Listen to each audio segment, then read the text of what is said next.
Hi, and welcome back to Purple Collar Life. Today it's a rainy day out, but that's okay because our project is in the garage. This is a brand new set of blades for our 60-inch Toro TIMECUTTER with the fabricated deck. And in today's video, I'm going to show you how easy it is to switch out the blades.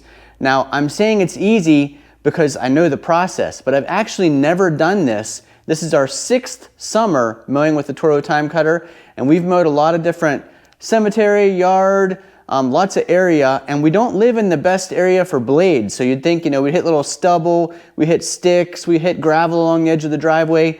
Those original blades have held up really well, and that's exactly why I spent $100 getting new blades. I'm gonna go ahead and lift this up. I'll show you how I'm gonna do that. We'll put the new blades on, then I'll have the extra set to sharpen, and those will be my spares for the future. But if every set lasts 5 years, now I mentioned in a previous video that the 60-inch Toro TIMECUTTER is the one I get on the most, but you'll notice it is all nice and clean. That's because the cut quality wasn't quite as good this summer so far as in previous years, and I knew it's because I went along the edge of the driveway and caught the edge of the gravel. I heard it click and hit in there and throw the gravel out the side, so I know that dulled up at least this outside blade. So I want to get these changed over today, but you'll notice since I haven't been running this one, I've been running this one a lot more often. It is filthy. We have had the wettest spring that I remember in a long time. Our yard is still not dry. Constantly we're getting rain and it just doesn't have time to dry out. So whatever I mow with does get pretty muddy. Now, one of the reasons that I haven't done the blade sharpening or change to this point in 6 years now of having this mower is because it hasn't needed it. It's cut really well until I caught those rocks in the driveway. The other reason is I don't have one of those zero-turn lift systems, so I know that you can buy, like at Harbor Freight or even from Toro, a lift that lifts the front of the zero-turn up, because unlike a normal lawn and garden tractor, you don't disconnect the deck, slide it out the side to take your blades off. On a zero-turn, there's really hardly ever a reason to remove the deck. In fact, in 6 years, I've never removed the deck on this. And the dealership said, if you're using a zero-turn for mowing use only, there's really no reason to remove the deck. In order to change the blades or remove the blades and do any deck maintenance, they recommend you just lift the front end up. Now, like I said, I don't have one of those lifts, and I didn't even have ramps. If you've seen in previous videos, most of the time when I am doing an oil change or something where I need to lift the front of a vehicle up, I just run onto some kindling boards that I have and make my own kind of ramp. But since this project is overdue, I went out to Harbor Freight and got a set of these 3¼ ton 6,500 pound total capacity portable ramp sets. These are plastic, and I got them for multiple reasons. First of all, to do the blade change here on the TIMECUTTER, but also because these will be safer and a better way to, lift the front of the car up for an oil change, or you saw me do some maintenance on the golf cart in a recent video. These would have been a much better solution than trying to stack up 1x blocks and 2x blocks to make my own ramp. I'll put a link down below to ramps like this. If you can't go to Harbor Freight or if you'd rather get them from Amazon, please consider using the link. I'll also put links to the tools we're going to use. Now, I'm going to use this DeWalt set of tools. I do have a Craftsman tool set in a toolbox, but when you're doing something like this, it's much easier to just have this molded DeWalt set that's got exactly all the different size impacts that I'm going to need, because I'm not exactly sure what size bolts on the bottom of the deck. So I just bring this out with me. It's got metric and standard dimensions, and I'll be able to find the 6-point socket that I need really easily, take it out, and I can actually use these with my impact gun. The other tool I'll be using will be, when we're putting it back together, we will use a torque wrench to torque those bolts on the blades to about 50 to 65 pounds to make sure they don't spin off while we're mowing. And then, of course, the Toro blades, I'll put an Amazon link down below to these. If you don't have a local dealership like I do where I went and got these, you can just get them online from the link below.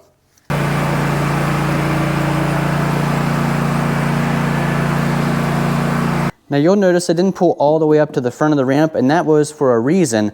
I want to have my wheel as high as it can go, but I want this slope of the ramp to be underneath the deck. So if I pulled further up, the slope would be closer to the deck and not give me as much working space. And remember, the whole idea here is to avoid the expense of having to buy one of those lifts and to just be able to use a ramps. So I think this is going to be perfect. I'm going to go ahead and get something to lay on underneath here, and we'll see about taking the middle blade off first. If you cut the ramp box, it makes a perfect fit for underneath here. And right there is our center bolt. And that is a 5/8. So if you get this socket, it does have them all labeled 5/8.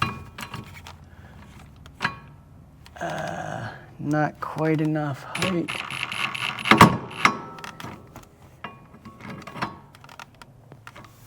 Okay, so my ramps weren't quite high enough to get the impact gun with the socket on it underneath there. So I did use my jack and a block of wood to lift it up just enough to put a block underneath the tires. So now I'm using a combination of my old system of kindling wood and my new system of ramps. All right, let's see if that gave us enough height. Yep, there we go.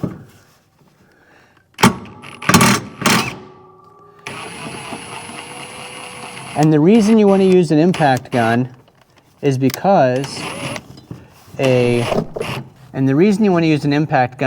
regular wrench would just turn the blade and the belt. An impact gun has enough power to break the bolt loose, so you're not just turning the whole system. Now I want to pay attention to how this blade's oriented, so let's take a look here before we put the new one in.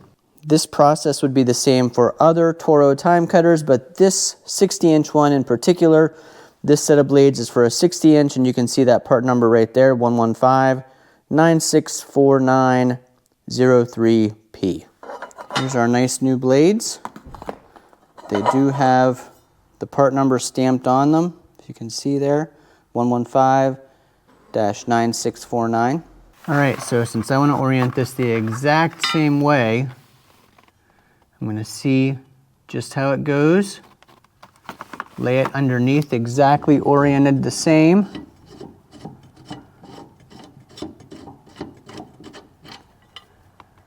There is the blade and then the bolt with a washer. I'm taking the old one down, putting the new one exact same orientation in place. And then I'll use the impact gun just on setting number 1, because we don't want to over torque these, to put this back on.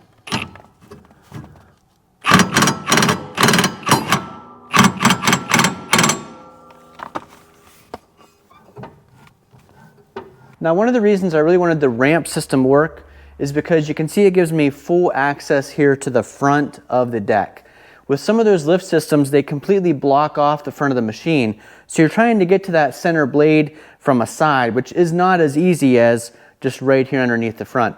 Now the question is, with the ramps, will they be able to get to the side blades as easily as if this were lifted with one of those lifts?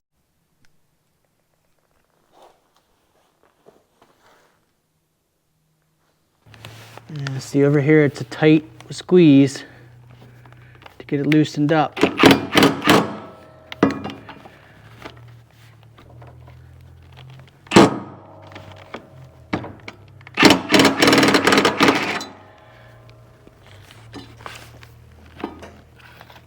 Kind of give the deck a little boost up here. And again, I'm going to lay my new blade so that it's oriented exactly the same as the old one, straight underneath.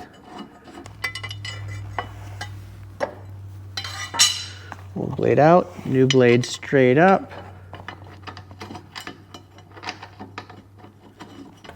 Give the deck just a little bit of lift.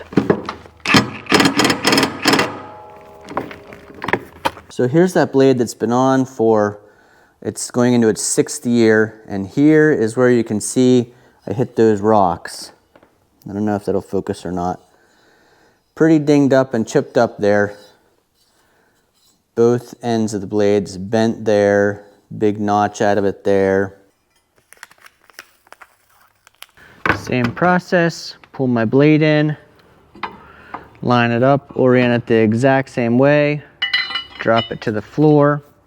Once again, I need a little bit more height, so I'm going to use some manual lift on the deck here just to get the impact gun. A smaller impact gun would be helpful.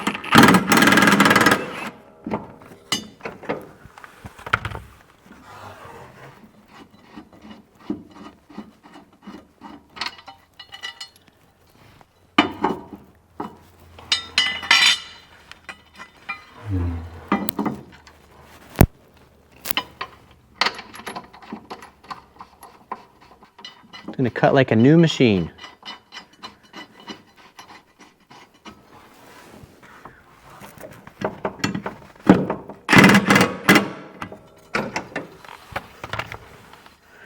You can see if you tried to turn it with a wrench without being a torque impact wrench, the problem is you'd end up just turning this whole blade, which turns the other blades. You can see them turning back there. It's nearly impossible to get them out. You can try putting a piece of wood here, and that's helpful for sure, but the impact gun is the way to go. Now we need to torque these all down, so we'll do that now. This is my torque wrench, just a Pittsburgh torque wrench. I'll put a link to one of these below. I'm going to set it at 40. I know it's going to be hard for you to see how that's adjusted, but it's at 40 pounds. We can go anywhere from 35 to 60 according to the book, so we'll go with 40.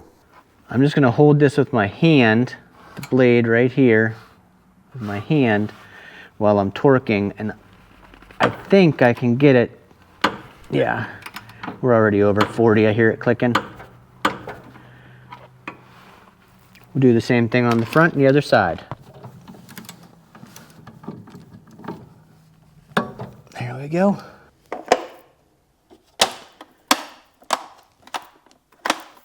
That didn't take very long at all. The ramps worked good, not quite as good as I had hoped. Had to put that extra block in there and still had to do some manual lift on the deck. But that's also because I'm using a huge impact gun.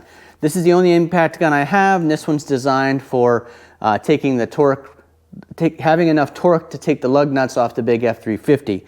Definitely overkill for this, just happens to be the tool I had, and we made it work for today. But if you had a smaller impact gun, you wouldn't even need to put this block underneath the tire, and you'd have plenty of height in there to work. We'll take a look at these blades. You know, pretty dinged up, but not horrible considering 5 years of mowing the cemetery, our lawn, which is, you know, used to be a hay field basically, and we just kept cutting and cutting and cutting it to make a lawn. This one's not too bad. This may have been the center one. It's got less chipping out of it because obviously I typically would hit something more frequently on the outside edge when I'm mowing along the edge of the driveway where there's that gravel, or mowing along the edge of the woods where there could be sticks or stubble in there that hits the blades. But we'll get these sharpened up and then they'll be ready for the next time we need to do a blade change, probably in 2030.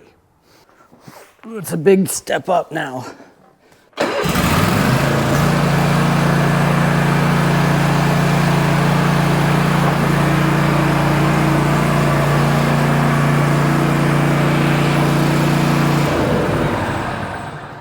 Yeah, I definitely think I'll be glad to have these ramps around. A lot of times I've just used the blocks.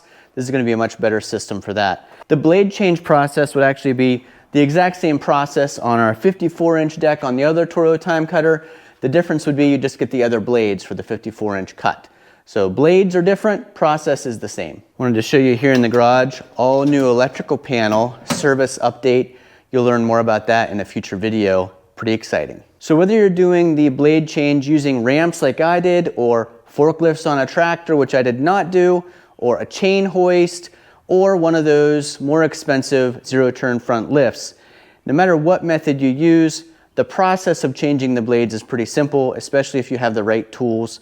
Again, on ours, it was a 5/8-inch socket. We used the impact gun. A little bit smaller one would have been easier, and then a torque wrench to torque those between 35 and 60 foot-pounds of torque once they were back on.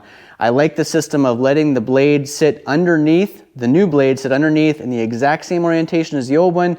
Then when the old one unscrews and comes off, you just put the new one on, and you're making sure you have the blades on the right way. If you found this video informative and entertaining, please give us a big thumbs up. We've got lots of other Toro time cutter videos, so if you haven't checked those out, check out our playlist about the Toro time cutter here on Purple Collar Life. If you're not already a subscriber, please consider clicking that subscribe button. We'd love to have you follow along on our purple collar life adventure, which is our mix of our white collar day jobs, our blue collar living style, doing things like cutting firewood with log splitters and using tractors and equipment like this. So here at Purple Collar Life, we never know what we're going to get into, but we're going to get something done. Thanks for watching. Hopefully we'll see you again the next time.